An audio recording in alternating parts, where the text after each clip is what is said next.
आउज़ुबिल्लाहि मिनश्शैतानिर्रजीम बिस्मिल्लाहिर्रहमानिर्रहीम रब्बि श्रह ली सदरी व यस्सिर ली अमरी वहलुल उक़दतम मिन लिसानी यफ़क़हू क़ौली। अस्सलाम वालेकुम my dear students, I hope you are all really fine and enjoying your good health. ले जी, अब हम आ रहे हैं in the world of English communication skills.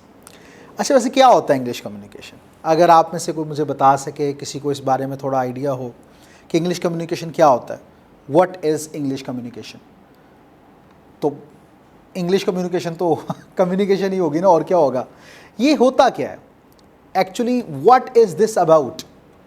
आप लोगों ने एक वर्ड सुना होगा, मैं आपके सामने उस वर्ड के बारे में बताता हूँ। अब मैं ही आपके सामने डिस्कस कर देता हूँ। जनाब, आपने सुना होगा एप्टिस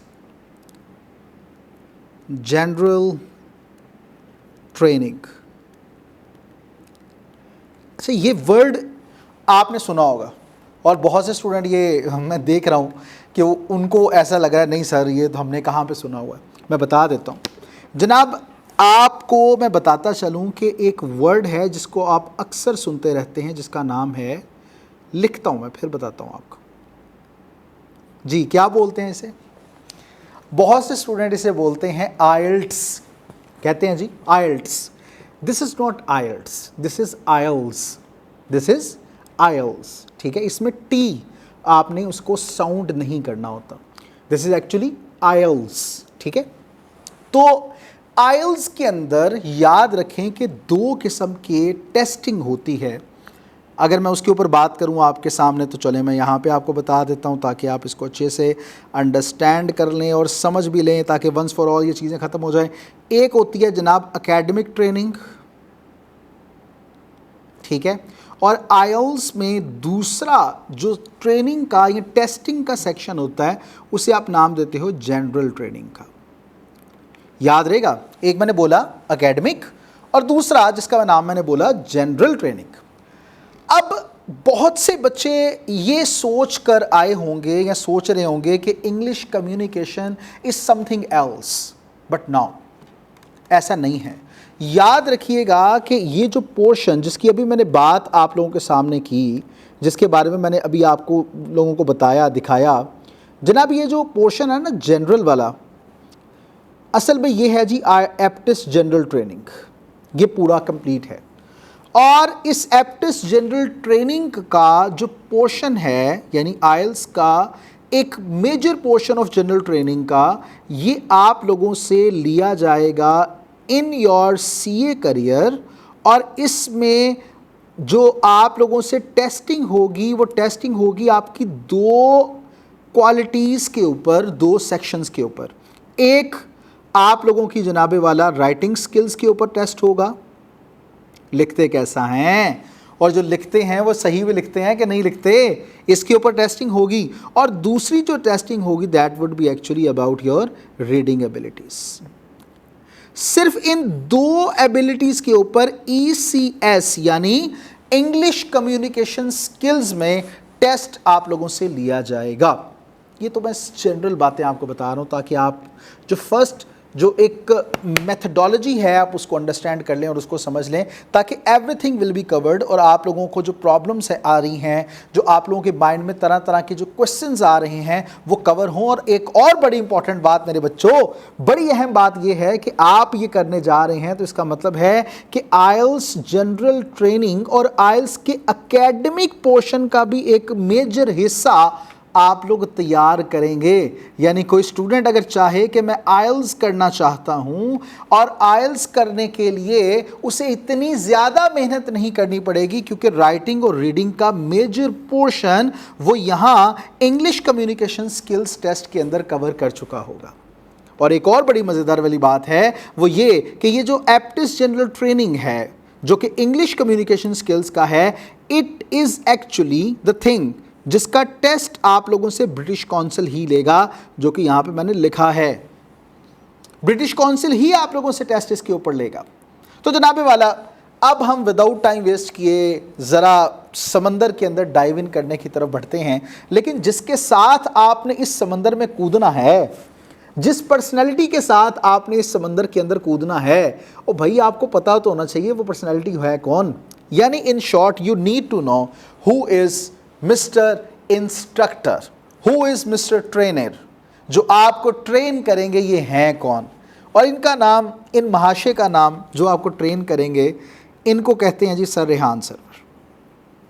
ये मेरा एक छोटा सा नाम है और सच्ची बात तो यह है कि मुझे मेरा नाम बड़ा पसंद है, रेहान। अरे वाह, खुशबू, ये मतलब है जी इसका।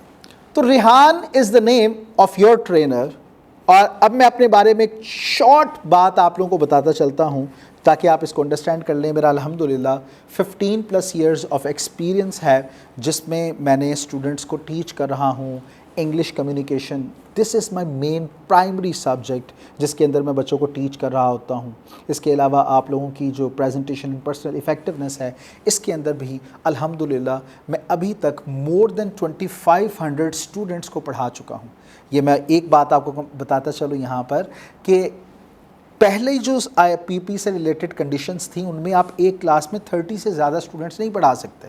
और इस तरह से आप खुद ही सोच लें कि मैंने कितनी क्लासेस को पढ़ाया कि मोर देन 2500 स्टूडेंट्स अल्हम्दुलिल्लाह मैं पढ़ा चुका। अब ये तो सिर्फ है पीपी की कहानी। बाकी इंग्लिश का सब्जेक्ट ये मैं सेकेंड ईयर को पढ़ाया, फिर उसके बाद ग्रेजुएशन, मास्टर्स, आइल्स, पीटी, इन सब को। और स्टूडेंट्स अल्हम्दुलिल्लाह they are many students of mine. और अल्हम्दुलिल्लाह थाउजेंड्स ऑफ इंग्लिश लर्नर्स हैं जो मेरे साथ अटैच्ड हैं अल्हम्दुलिल्लाह। बेटा स्किल डेवलपमेंट, इसके ऊपर मैं बहुत ज़्यादा फोकस करता हूँ बिकॉज मेरा मानना ये है कि अगर आप किसी काम को स्किल समझ के करते हैं तो वो काम आपकी ज़िंदगी भर आपका साथ नहीं छोड़ेगा और वो आपको ट्रेन करता चला जाएगा, आगे बढ़ने में मदद करता चला जाएगा। और जितने मेरे स्टूडेंट्स हैं वो जानते हैं कि मैं स्किल डेवलपमेंट के तौर पर ही इस सब्जेक्ट को करवा रहा होता हूँ, इस सेक्शन को करवा रहा होता हूँ, ताकि स्टूडेंट्स अपने आप को ये ना समझें कि कोई एक नया सब्जेक्ट है जिसको करना है मुझे। No, this is skill that is going to be an important part in your life. आपके फ्यूचर को इम्प्रूव करेगी ये, आपकी लाइफ को इम्प्रूव करेगी ये। इसलिए बहुत ज़रूरी है कि जिस तरह से मैं करवाऊँ, जो तरीकाकार है आपने उसके मुताबिक करना है। अच्छा, मेमोराइजेशन, रट्टे, इसके मैं सख्त खिलाफ हूँ और आप लोगों को भी इंशाअल्लाह जो चीज़ें करवाई जाएंगी बिल्कुल ही वैसे करवाई जाएंगी कि जिसमें रट्टा बिल्कुल गुनाह होगा। और मैं कहूँगा कि चीज़ को समझे, रट्टा नहीं लगाना। वही अगली बात कि थाउजेंड्स ऑफ इंग्लिश लर्नर्स हैं जिनको मैं अभी तक पढ़ा चुका। कुछ फीडबैक्स हैं जो मैंने इकट्ठे करके मैंने चैट जीपीटी महाशय को कहा, जेमिनी महाशय को कहा कि इसको एक ही पिक्चर के अंदर लेकर आएँ, तो वो भी मैं आपको दिखाऊंगा इंशाल्लाह अभी। अच्छा, बुकिश इंग्लिश मुझे पसंद नहीं है। मैं हमेशा यूनिक वे से चीज़ों को कवर करवाने की कोशिश करता हूँ और इंशाल्लाह आप इसमें देखेंगे कि very practical approach will be seen by you people इंशाल्लाह। और उसी प्रैक्टिकल अप्रोच से आप इस इंग्लिश को, जिसे आपको लगता है कि ये बहुत मुश्किल है, पता नहीं कैसे पास करेंगे, क्या होगा, एंड ऑल दैट, ये सारी बातें everything will be sorted out इंशाल्लाह। और मैं इंशाल्लाह आपको इस अंदाज से करवा रहा हूँ कि आपको चीज़ें बहुत अच्छी और क्यूट लगना शुरू हो जाएंगी कि भाई ये आसान है, मुश्किल नहीं है। आगे अब मैं आप लोगों के सामने कुछ बच्चों के जो फीडबैक हैं वो शेयर करता हूँ ताकि आप उनको भी देखें। वही मैंने बताया कि जेमिनी महाशय को मैंने कहा कि ये ज़रा करें। कुछ स्टूडेंट हैं जिन्होंने कुछ यहाँ पे कमेंट्स किए हुए हैं, आप देख सकते हैं। हमारे कुछ स्टूडेंट हैं जैसे माहरूख हैं, उन्होंने ये सेशन 21 था और उसके अंदर ये इन्होंने कमेंट किए। और बहुत से ऐसे स्टूडेंट्स हैं, आप ज़रूर इनको पढ़िएगा और आपको काफ़ी कुछ इसमें इंस्पायरेशन मिलेगी कि आप सेफ़ हैंड्स में हैं and everything will be there. जो आपको करवाई जाएगी वो बहुत ही एक्सपीरियंस्ड, बहुत ही रिसर्च वे से गुजरते हुए आपको करवाई जाएगी। कुछ ऐसा नहीं होगा कि जो बिल्कुल ऐसा आपको लगे कि ये नहीं करवाना बनता था या हमें समझ नहीं आया।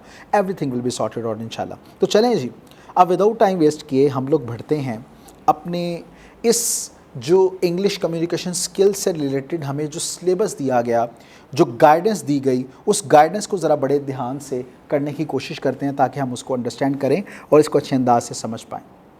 जनाबे वाला ये बात अंडरस्टैंड कीजिएगा कि जो जनरल कोर टेस्ट आपका होगा ये 25 मिनट्स का होगा। इसमें ग्रामर और वोकेबलरी से रिलेटेड आप लोगों से पूछा जाएगा। क्या है तफसील से हर चीज़ मैं आपको बताता हूँ, अभी बस ये चीज़ है। दूसरा, रीडिंग टेस्ट आपका होगा, राइटिंग टेस्ट आप लोगों का होगा और रीडिंग टेस्ट आपका 35 मिनट्स का होगा, जिसमें सेंटेंस और टेक्स्ट कॉम्प्रीहेंशन से रिलेटेड बातें होंगी और रिटन रिस्पॉन्सेज से रिलेटेड हम बात करेंगे in writing test of Aptis general. सवाल अक्सर एक बच्चों से पूछा जाता है, sir what is meant by this Aptis. अब मैं बताता चलूँ बेटा, याद रखें कि Aptis has no abbreviation at all, कोई किसी स्पेसिफिक एब्रिएशन का नहीं है। असल में ब्रिटिश काउंसिल ने क्या किया कि अपनी इंग्लिश लैंग्वेज प्रोफिशिएंसी टेस्ट जो है उनका, जो अभी मैं आज जिसके बारे में आपके सामने बात की, प्रोफिशिएंसी जो टेस्ट है इंग्लिश लैंग्वेज का, उसको उन्होंने जो नाम दिया टेस्टिंग को, दैट इज़ एक्चुअली एप्टिस। सो ये एप्टिस कोई एब्रीविएशन नहीं है, this is actually the name given by British council for testing. समझ आ गई है? तो जनाब आइए अब ज़रा डीप डाइव करते हैं। सबसे पहले हम जनरल कोर टेस्ट के ऊपर बात करते हैं। और जनरल कोर टेस्ट क्या होगा, मैं ऑलरेडी आपको बता चुका हूँ कि 25 मिनट्स आपको इस टेस्ट के होंगे और इसके अंदर याद रखिएगा कि टोटल MCQs कितने होंगे, 50 MCQs होंगे। और भाइयों और बहनों, अगर 50 MCQs हैं तो एक MCQs पर कितने मिनट आपको मिलेंगे? वेरी गुड, मिनट्स नहीं मिलेंगे, सेकंड्स मिलेंगे, यानी 30 सेकंड्स विल बी देयर। आपको एक MCQ सॉल्व करने के लिए 30 सेकंड्स का टाइम दिया जाएगा। तो सबसे एफिशिएंट स्टूडेंट वही होगा कि जो 20 से 25 सेकंड्स के अंदर अंदर सॉल्व करने की कोशिश करेगा एक MCQs को। और अगर वो उससे सॉल्व नहीं होता तो वो विदाउट अपने टाइम को वेस्ट करते हुए नेक्स्ट MCQs की तरफ बढ़ेगा। और फिर जब उसके पास टाइम एंड पे बच जाएगा 5-5 सेकंड्स कर करके, तो फिर वो उन MCQs पर ध्यान देगा जो उससे सॉल्व नहीं हुए हैं। वेल डन, ये चीज आप लोगों ने लाजमी याद रखनी है। जनाब एक MCQs पर लिंगर ऑन नहीं करना। लिंगर ऑन का मतलब क्या होता है? नहीं झुकना, नहीं डिलेइंग टैक्टिक्स यूज करने, अपने आप को इफेक्टिव बनाना है। तो जनाब अब बात करते हैं जनरल कोर टेस्ट में क्या है। ग्रामर एंड वोकैबुलरी 25 MCQs आपको आएंगे ऑन ग्रामर पोर्शन, 3 ऑप्शंस हर एक MCQ से रिलेटेड होंगे। वोकैबुलरी में भी 25 MCQs होंगे और इसमें क्या होगा? वर्ड मैचिंग होगा, डेफिनेशंस आएंगी, यूजेज आएंगे, पेयर्स आएंगे, जिनको आपने बताना है। आगे तफसील से बताता हूं आपको, परेशान नहीं होना। कंप्लीट सेंटेंसेस, ये भी पोर्शन आएगा कि सेंटेंसेस को कंप्लीट कीजिए और करेक्ट वर्ड इसके लिए क्या है वो बताइए। ये इतनी जगह जो यहाँ पे छोड़ी हुई है वो इसीलिए मैंने छोड़ी है कि मैं चीज़ें लिख के एग्जाम्पल्स के साथ आपको बताऊंगा कि ये इस तरह से आएगा ताकि आप लोगों को मसला ना हो। तो भाइयों और बहनों, ये मैं कैसे बोल रहा हूँ, खैर जज्बाती हुआ मैं, इग्नोर कीजिएगा प्लीज़। तो अब ग्रामर के पोर्शन के अंदर हम आ रहे हैं जी। तो जनाब हमारा जो फर्स्ट क्वेश्चन होने जा रहा है, this is actually choose the correct sentence structure from 3 options. ये सवाल किस तरह से आएगा, मैं यहां पे लिखता हूं। मैं कहता हूं जनाब, जैसे मिसाल के तौर पर, she dash to the college. अब उसके लिए ऑप्शंस आपके सामने कुछ ये होंगे, शी गो, गोज, और थर्ड ऑप्शन होगी गोइंग। सो आप लोगों से ये कहा जाएगा कि tell what is the right option. अच्छा, मुझे पता चल गया, फर्ज करें कि go is the right answer. Just फर्ज करें, क्या हो गया है, जस्ट फर्ज करें कि go is the right answer. आपने फर्स्ट 5 सेकंड्स के अंदर अंदर आपको पता लग गया ये राइट आंसर है, तो आपने फौरन पहले ही MCQs में पहले ही वर्ड को पढ़ा और पहला ही जो वर्ड है यानी ऑप्शन ए वो राइट आंसर है, तो क्या मुझे उसको टिक कर लेना चाहिए? वेरी गुड, नहीं करना चाहिए। क्यों नहीं करना चाहिए? मुझे 3 के 3 ऑप्शंस को पढ़ना है, फिर उसके बाद राइट आंसर की तरफ जाना है। हमेशा याद रखिएगा, कभी आप लोगों ने अपने आप को इतने ज़्यादा जल्दबाजी में लेकर नहीं आना। 3 ऑप्शंस पढ़ें, चाहे 5 सेकंड्स में पढ़ लें आप, लेकिन पढ़नी ऑप्शन सारी हैं। 10 सेकंड्स लगे, 3 ऑप्शंस पढ़ लिया, अब आपको पता लगा 100% के 3 को पढ़ने के बाद राइट आंसर क्या है, तो आपने उसके ऊपर जो है वो टिक कर देना है। तो जनाबे वाला ये आपको इस तरह से क्वेश्चन आएगा और इसके लिए आपको क्या कहा जाएगा कि बताएं what is the right answer. Actually ये शी है, तो ये मैं आप लोगों के सामने एक बड़ा ही दिलचस्प तरीका निकाला हुआ है कि वो कहा जाता है जनाब I we they you he she, तो ये सारी बातें की जाती हैं। ये ऐसी अब बातें पुरानी हो गई हैं, अब न्यू तरीके से आपको करवाऊंगा बिकॉज अब आप आइल्स के स्टूडेंट हैं भाई, प्रोफेशनल काम कर रहे हैं, तो प्रोफेशनल तरीके से आपको बताऊँगा। अभी बस इतनी बात कर लेते हैं कि goes is the right answer. तो इस तरह से आपके सामने ये पहला जो पोर्शन है वो पूछा जाएगा और इस किस्म के बहुत से अबंडेंट डजन्स ऑफ एमसीक्यूज हैं जो मैं आप लोगों के सामने लेकर आऊँगा, आपको करवाऊँगा और इंशाल्लाह आपकी प्रैक्टिस यहीं पे इतनी अच्छी करवा दूंगा कि आपको फिर कहीं दर दर पे जाके एमसीक्यूज मांगने नहीं पड़ेंगे। आपको ये नहीं कहना पड़ेगा कि भाई बताओ कैसे आया, क्योंकि आपकी प्रैक्टिस मैं इतनी अच्छी करवा चुका हूँगा इंशाल्लाह कि आप लोगों को कहीं और जाने की ज़रूरत ही नहीं पड़ेगी। तो भाई और बहनों, पहला क्वेश्चन समझ आ गया? कोई सवाल इससे रिलेटेड नहीं है? चलें दूसरे की बात करते हैं। दूसरा ये कि recognise differences between spoken and formal English. आपने उसके ऊपर जो है वो डिफरेंसेस को देखना है। ये एक बड़ी अच्छी बात है कि आपको पता होना चाहिए कि फॉर्मल और इनफॉर्मल का मतलब क्या होता है। ये एक क्वेश्चन है जो कि मेरी तरफ से भी वैसे पूछना बनता है, लेकिन मैं टाइम नहीं इसके ऊपर इतना लगाना चाहता, इसलिए मैं आप लोगों से डायरेक्ट बात ही इसके ऊपर करता हूँ कि anyone who nose what is formal and informal, किसी को पता हो?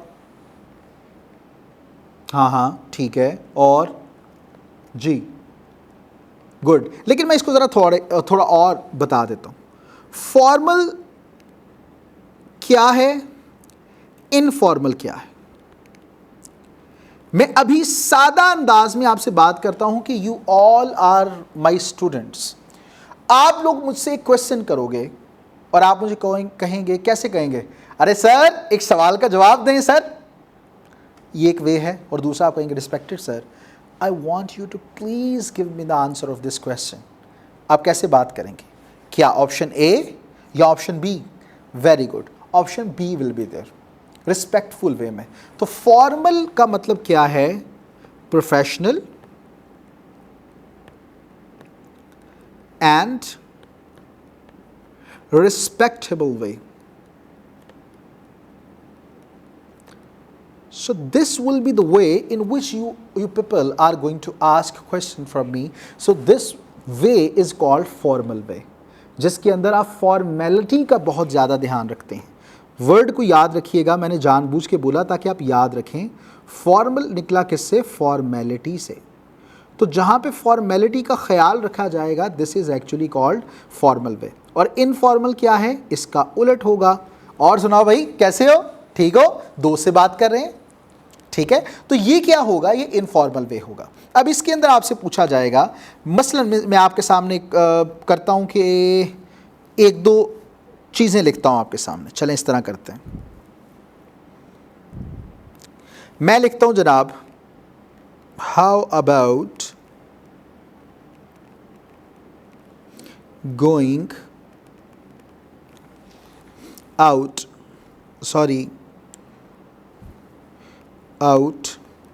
फॉर, एक मिनट प्लीज़ रुकिएगा, ये फॉर डिनर। नंबर 1, ये मैं क्वेश्चन मार्क यहाँ पे लगाया, ठीक है? पहला क्वेश्चन आपके सामने ये रहा। अच्छा, दूसरा मैं आपको कहता हूँ, do you want to eat dinner? Second way is there. तीसरा मैं कहता हूँ जनाबे वाला, कहाँ लिखूँ? चलें मैं इधर लिख देता हूँ। Could you go out for dinner? Option A, option B, option C. अब इसमें मुझे बताइए कि which one is formal and which one is informal।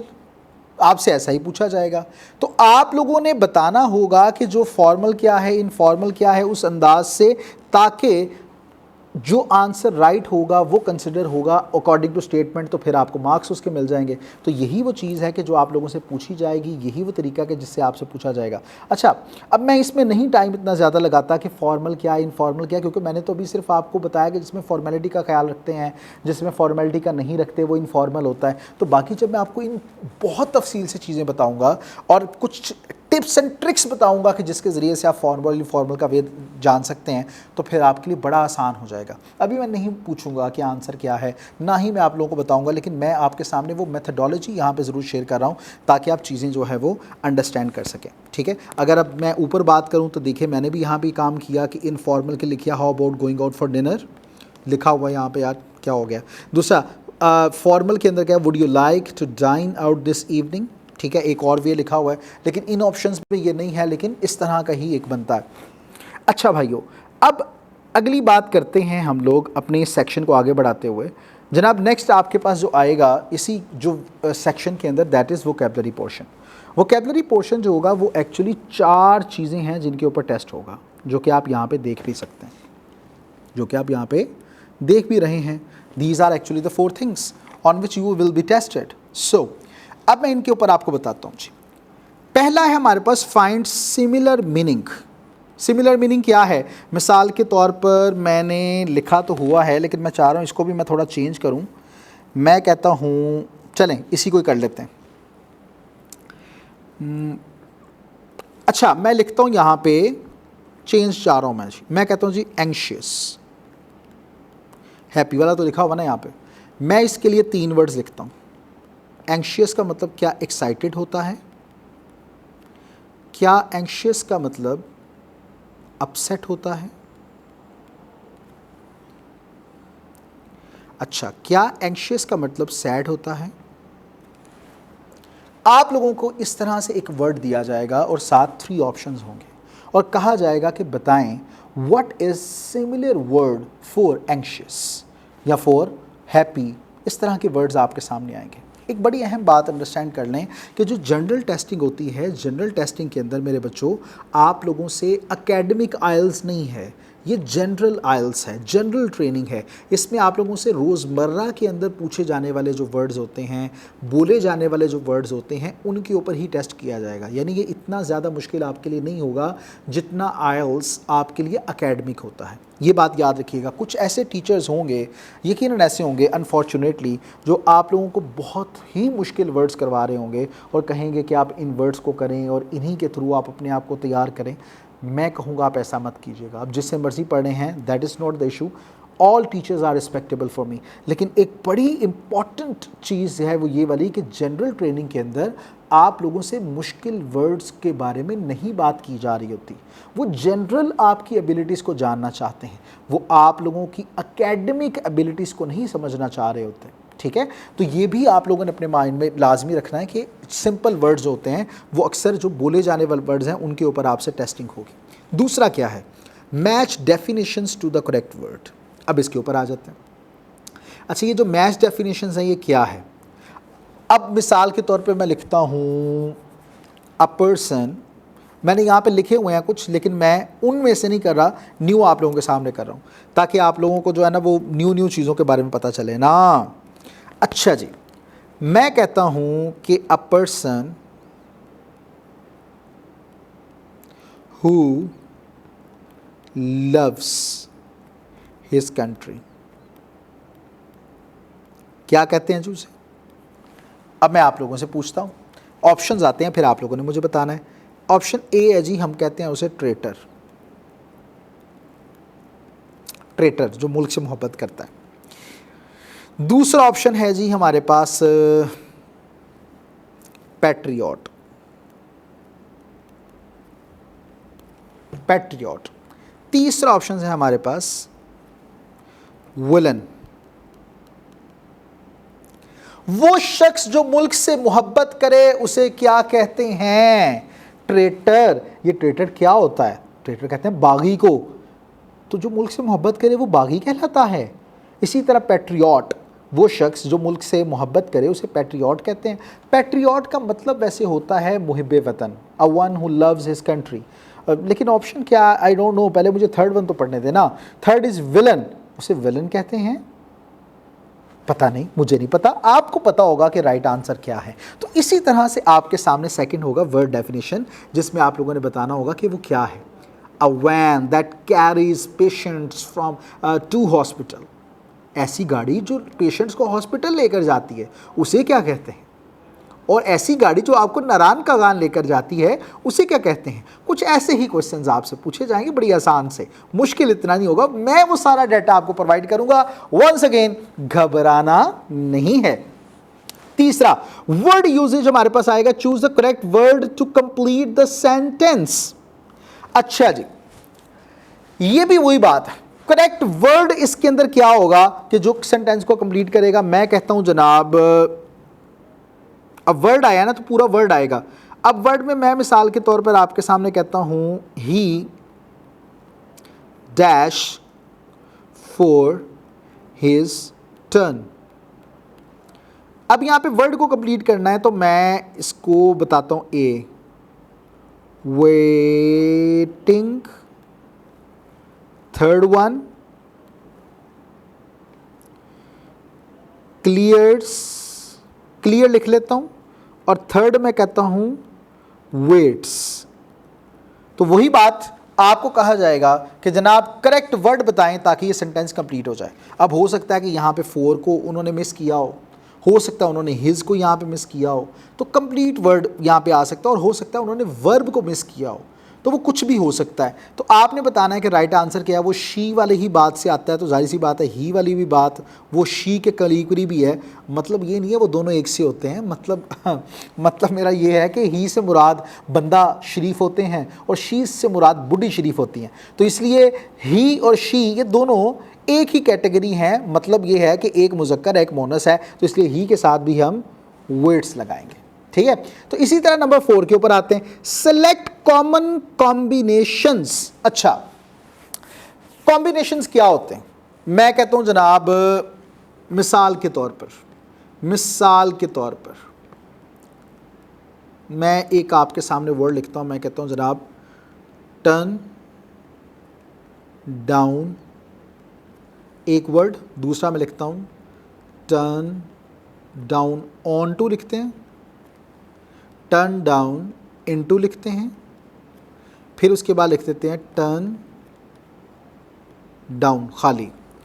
तो मुझे बताएं कि क्या टर्न डाउन आउट टू होता है, टर्न डाउन इनटू होता है, टर्न डाउन होता है, क्या होता है? सही आपने बताना है कि कॉम्बिनेशन क्या है जो हम यूज़ करते हैं। अच्छा, एक और भी वर्ड मैं आपके सामने इसी तरह मैं लिखवा देता हूँ, लुक डाउन ऑन होता है, इसी तरह लुक डाउन इन होता है, या लुक डाउन अपाउन होता है। हकारत से देखना। तो इस तरह से करके आपके सामने कुछ ऐसे ही सेक्शंस आएंगे और आपको कहा जाएगा कि बताइए विच वन इज़ राइट। तो आपने वो पेयर जो राइट होगा वो आपने लिखना है। अच्छा, इससे मुतालिक अब ये देखें लिखा हुआ है मेक अ कॉल, क्या सही होता है? मेक अ कॉल होता है, डू अ कॉल होता है, और इसी तरह क्या मेक अ फ़ोन होता है।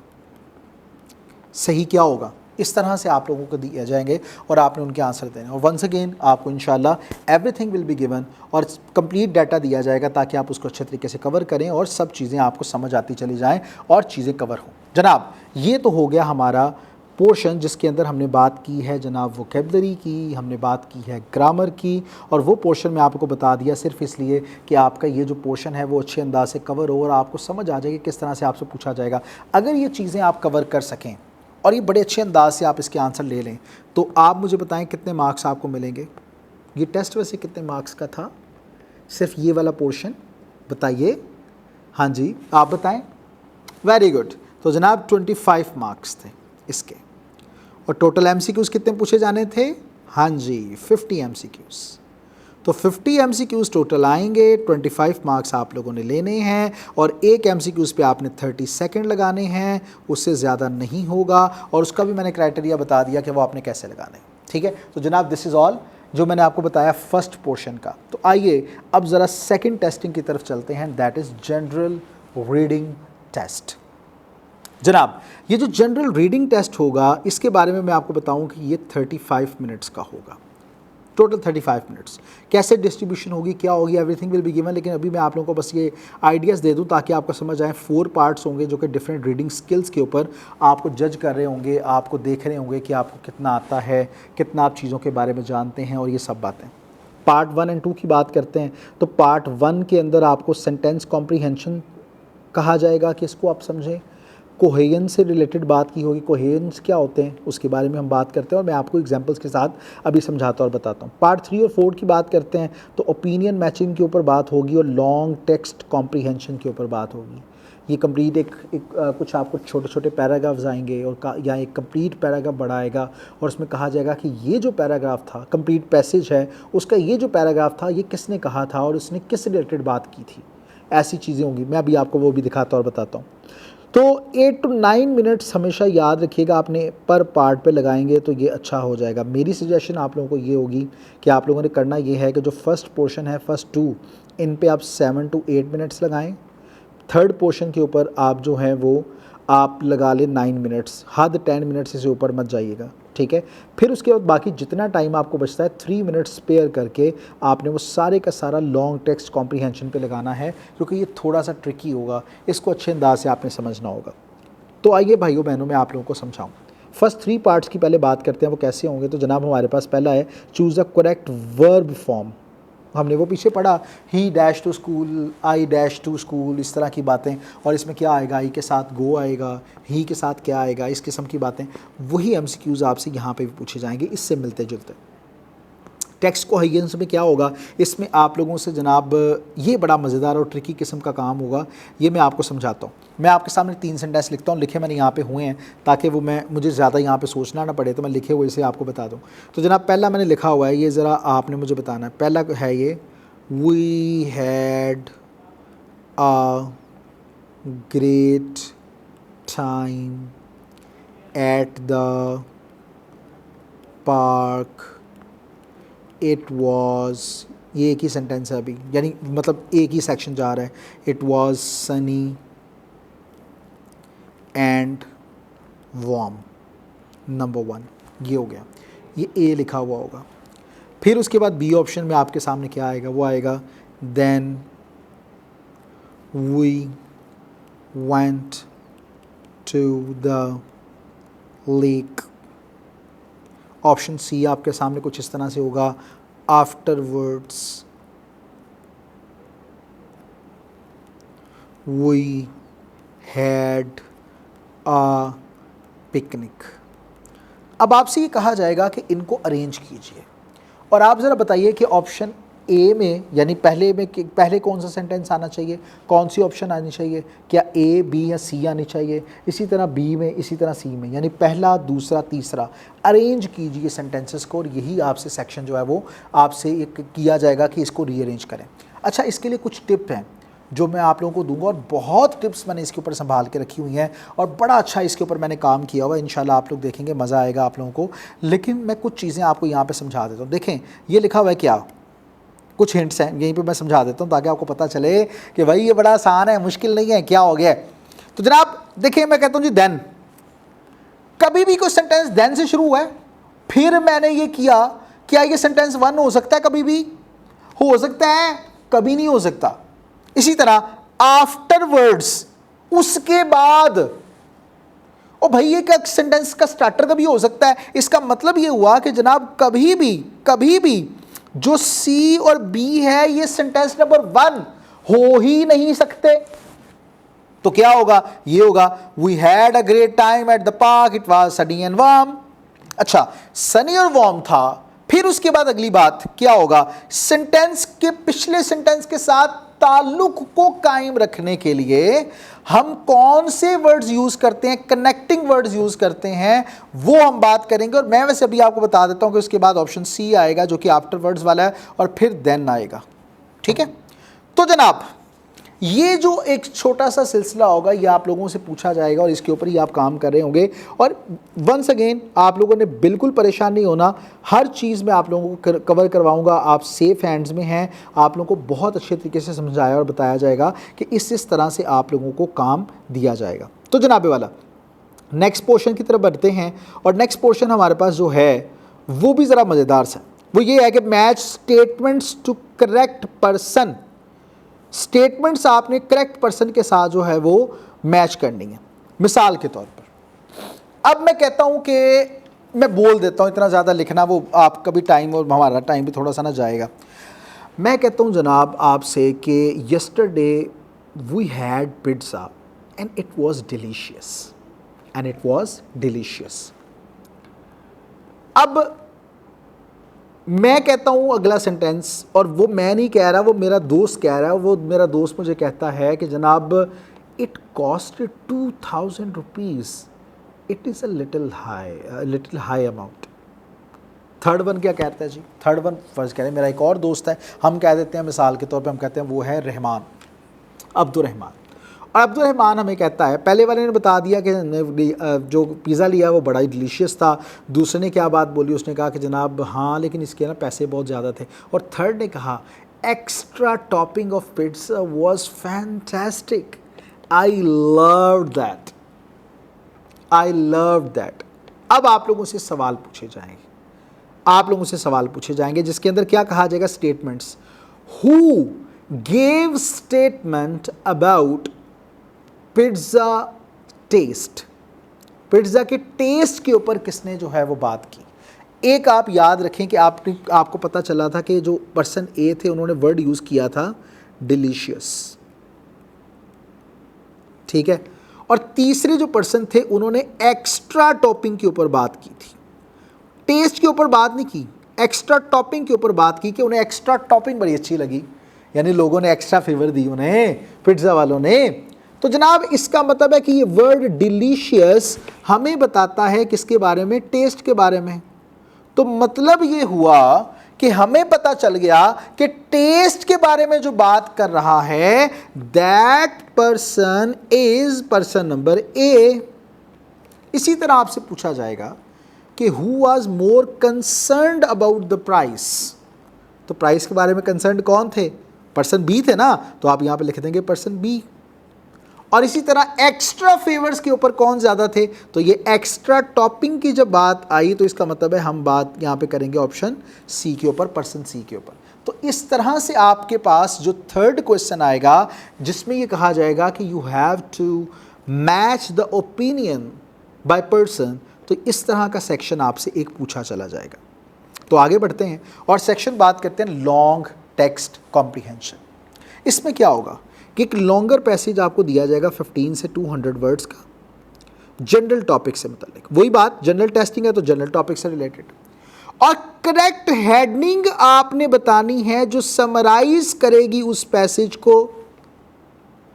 अच्छा, यहां पे भी एक बात है, बड़ी अहम बात जो मैं आपको बताता चलूं। हो सकता है कि वो कहें कि इन पैराग्राफ नंबर 1, ठीक है, what was the discussion about, और उसके ऊपर ऑप्शन आ जाए। हो सकता है आपको यह भी कहा जाए कि आप जरा बताइए कि जनाब ये पूरा जो पैराग्राफ नंबर 3 था वो इन 3 ऑप्शंस में से किसके ऊपर सबसे ज्यादा बात करता है। जैसे आप ये देख सकते हैं कि reading is a fundamental skill that helps us acquire knowledge, communicate effectively and enjoy layer activities. It enhances vocabulary, improves cognitive function.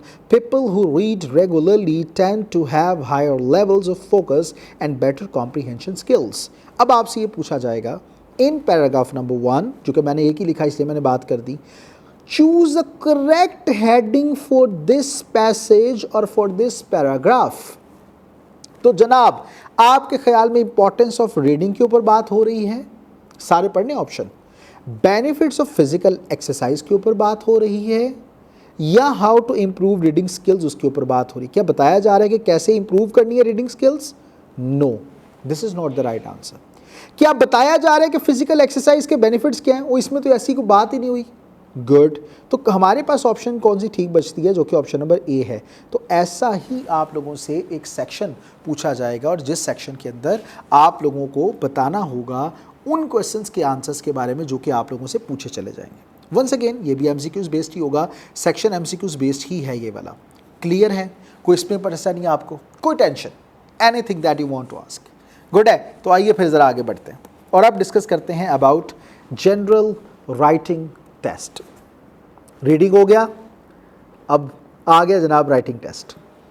Writing test के ऊपर जनाब 4 पार्ट्स हैं जो डिफरेंट राइटिंग स्किल्स के ऊपर आपसे लिए जाएंगे टू नो कि कितनी आपकी राइटिंग अच्छी है, उसके बारे में आप लोगों से पूछा जाएगा और वो चीज़ें की जाएंगी। तो जनाबे वाला पहला पार्ट होगा वर्ड लेवल राइटिंग। 3 मिनट्स आपने इसके ऊपर कंज्यूम करने हैं, बस, उससे ज़्यादा नहीं। कैसे होगा बताता हूँ, सब्र करो, रुको जरा। दूसरा पार्ट शॉर्ट टेक्स्ट। आपने मतलब क्या है कि सिर्फ 20 से 30 वर्ड्स के अंदर अंदर आंसर देना है, उससे ऊपर नहीं जाना, और इस पे 7 मिनट से ऊपर नहीं आपने रहना, याद रखिएगा। और तीसरा 3 रिटन रिस्पॉन्सेज टू क्वेश्चंस, ये आपका टाइम लेगा 10 मिनट।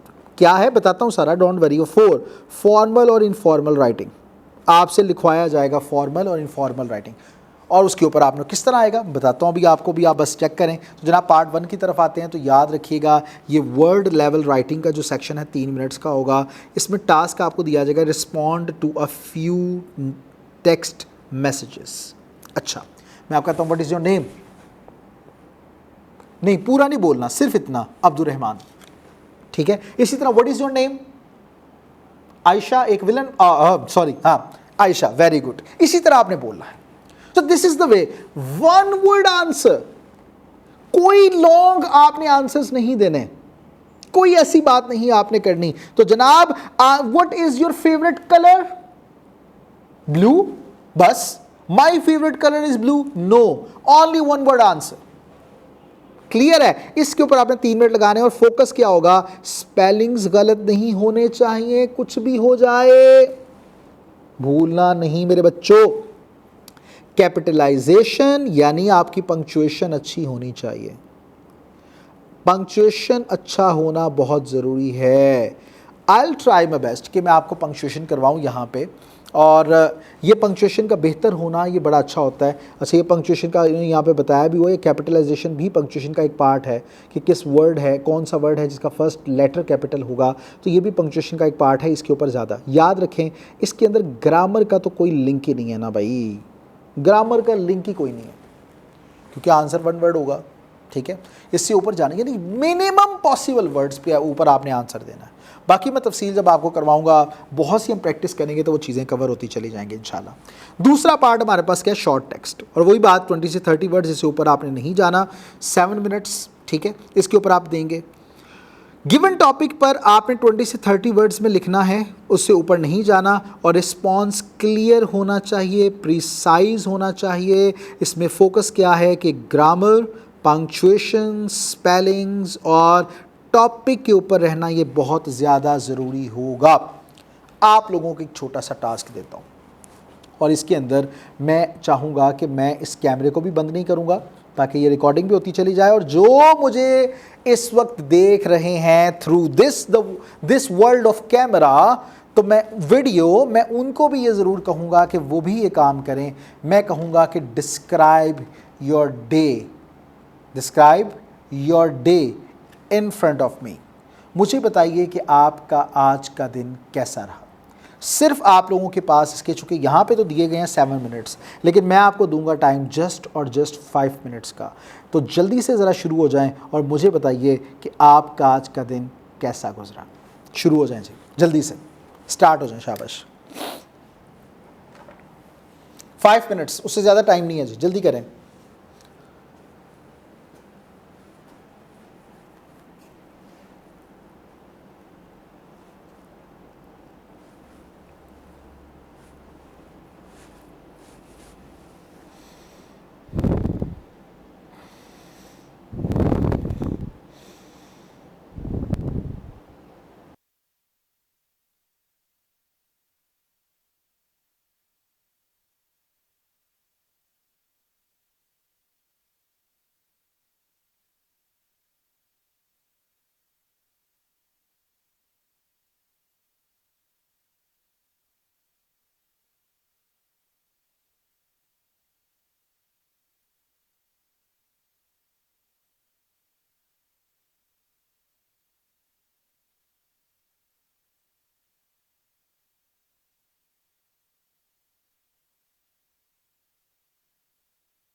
जी मेरे प्यारे बच्चों, अब आप लोगों ने यकीनन इसके ऊपर लिखा एंड मैं देख रहा हूँ इट इज़ देयर ऑब्वियस है कि बहुत से बच्चे लिखने में भी कुछ प्रॉब्लम का शिकार हो रहे हैं। कंसाइज करके लिखना ये बड़ा मुश्किल होता है, ये प्रैक्टिस चाहता है ये काम, और यकीनन जब आप प्रैक्टिस बार बार करेंगे ये चीज़ें होंगी।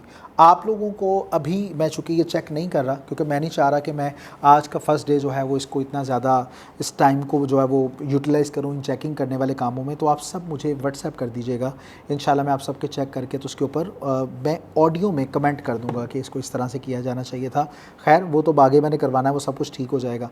और बाकी जो स्टूडेंट मुझे इसे थ्रू कैमरा वीडियो में देख रहे हैं उनको भी मैं यही कहूँगा कि वो लाजमी जो इन्होंने लिखा मुझे शेयर कीजिए व्हाट्सएप में, ताकि मैं भी आप लोगों को उसके ऊपर कमेंट दे सकूं और बताऊं कि आपको और ज़्यादा इम्प्रूव करना पड़ेगा और किस किस तरह से आप इम्प्रूव कर सकते हैं। तो this is a thing for you. आगे हम बढ़ते हैं जनाब। तो पार्ट 3 हमारे पास है 3 रिटन रिस्पॉन्सेस, इसके ऊपर होगा। आपने क्या करना है कि 3 क्वेश्चंस के आंसर देने होंगे। सोशल मीडिया इंटरेक्शन से रिलेटेड, यानी कोई भी चीज़ हो सकती है। आपसे कहा जा सकता है मिसाल के तौर पर कि मैं क्या कहूँ कि what do you think about Gen Z use of social media, use of excessive social media, what do you see about that. तो आपने क्या करना होगा कि इसके ऊपर आपने 30 to 40 वर्ड्स के अंदर बताना होगा।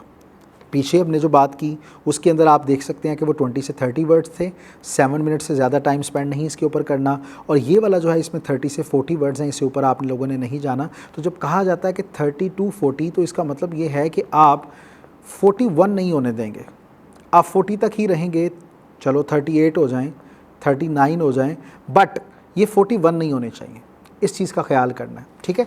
तो ये आप लोगों ने भी लाजमी माइंड में रखना है। अच्छा, इसमें क्या करना होगा आप लोगों ने, टॉपिक के ऊपर आपने रहना है, सेंस टॉपिक देना चाहिए, ये बड़ा ज़रूरी है। और एक्यूरेट स्पेलिंग और पंक्चुएशन का होना बहुत ज़्यादा ज़रूरी है। अगर एक्यूरेट स्पेलिंग है, एक्यूरेट पंक्चुएशन है, तो इसका मतलब है कि दिस इज़ वेल, ये बड़ा अच्छा आप लोगों ने किया, ये बड़ा अच्छा हो गया। तो जनाब अब बात करते हैं अबाउट पार्ट 4। तो जनाब इस पार्ट 4 में फॉर्मल और इनफॉर्मल राइटिंग से रिलेटेड बात होगी, और ये 30 मिनट्स का काम जो है वो आप लोग इसके ऊपर लगाएं, यानी काफ़ी इसके ऊपर टाइम लगेगा। सच्ची बात तो ये है, आप टाइम जितना स्पेयर कर सकें इसके लिए करेंगे, बहुत ज़रूरी होगा। आपको हो सकता है ये टास्क दिया जाए, और ऐसा ही होता है ज़्यादा कि आपको 2 ईमेल्स लिखने को कहा जाता है। एक इनफॉर्मल जिसमें कहा जा सकता है कि आप अपने दोस्त को लिखें, अपनी जो है वो गार्डियन को लिखें, या आप अपने नेबर को लिख लें, अपने पुराने फ्रेंड को लिख लें, ठीक है, वटेवर कुछ ऐसे आपसे पूछा जाएगा। और एक फॉर्मल लिखेंगे किसी अननोन पर्सनैलिटी को, बिज़नेस में, कॉलेज में, इन अदर वर्ड्स। तो आपको कहा जाएगा, एक सिचुएशन दी जाएगी और कहा जाएगा कि आपने उसके ऊपर रिएक्ट करना है या उसके मुतालिक बताना है। फोकस क्या होगा कि accurate use of formal informal language आप लोगों ने यूज़ करनी है, इसका ध्यान बहुत ज़्यादा रखना है आप लोगों ने। और करेक्ट स्पेलिंग और ग्रामर ये बहुत बहुत बहुत ज़रूरी है, ठीक है। जैसे मिसाल के तौर पर आप कहेंगे कि write down an informal letter या informal email in which you are going to tell your friend about a movie you watched yesterday, ठीक है। तो इस किस्म की बातें या उस किस्म की जो स्टेटमेंट है उनके ऊपर आपको कहा जाएगा कि आपने लिखना है। तो जनाबे वाला दैट्स ऑल जो मैंने आप लोगों को बताया कि इस तरह से आप लोगों से टेस्टिंग होगी। अब वो जो ICAP ने हमारे साथ शेयर किया एक ऐसा PDF जिसके अंदर ICAP ने हमें बताया कि जनाब दिस इज़ द वे कि जिसके थ्रू आपने इस तरह से चीज़ों को कवर करना है, लेके चलना है। तो मैं आप लोगों के सामने पहले चाहूँगा कि मैं वो PDF भी शेयर करूँ ताकि आप उसको देखें, और उस PDF को देखने के बाद आप लोगों को पता चले कि किस किस तरह से चीज़ें पूछी जाएंगी, क्या क्या क्राइटेरिया होगा, और आप उस तरह से अपने आप को तैयार और अच्छा भी कर सकेंगे। मैं 1 मिनट बस वो PDF ओपन करता हूँ ताकि आप उसको देखें और आप इन चीज़ों को भी जान सकें जी।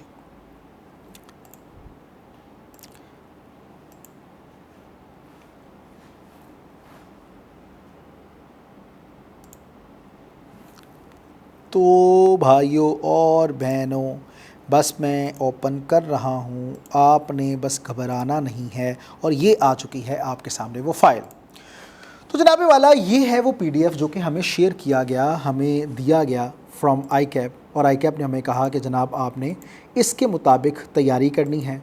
और स्टूडेंट्स से ये कहा जाता है कि अगर आप ख़ुद तैयारी कर सकते हैं तो आप कर लें, हमें इससे कोई एतराज़ नहीं है। और मैं भी यही स्टूडेंट को कहता हूँ कि भैया आपने ये मेरा फ़र्स्ट लेक्चर लिया जिसमें syllabus and everything is given, तो आपको अगर लगता है कि यू कैन प्रिपेयर वेल तो आप ख़ुद भी इसकी तैयारी कर सकते हैं।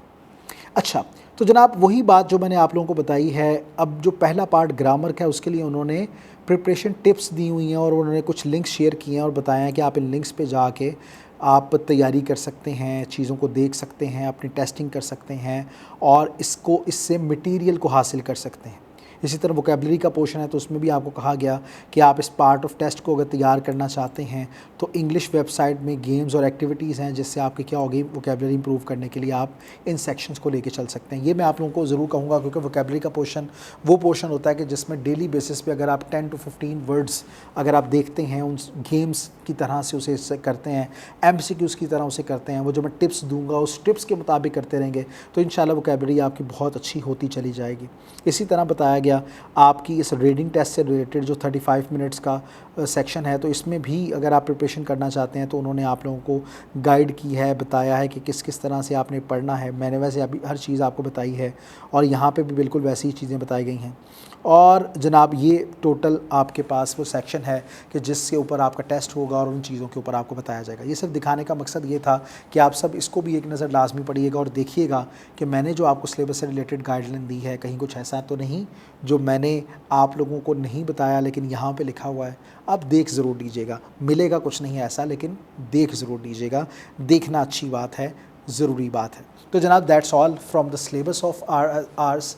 अब इंशाल्लाह मैं इसी इंट्रोडक्शन के नेक्स्ट पोर्शन के साथ आपसे मुलाकात करता हूँ थोड़ी देर बाद।